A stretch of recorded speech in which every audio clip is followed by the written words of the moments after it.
كرة لأحمد الفريدي تتهيأ والهامسون ممتاز الوان تو.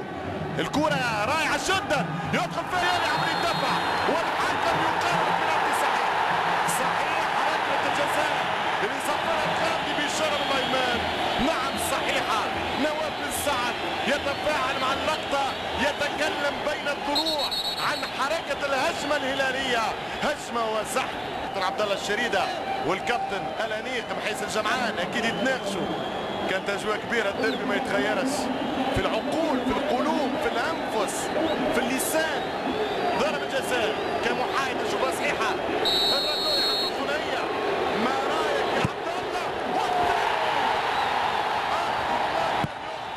الروماني يطمن الانصار والانصار جاء ولام هنا الاستاذ فهد الدولي متيقنين قانعين متأكدين بقدرة الفريق الأزرق على تخطي الجار في القمم.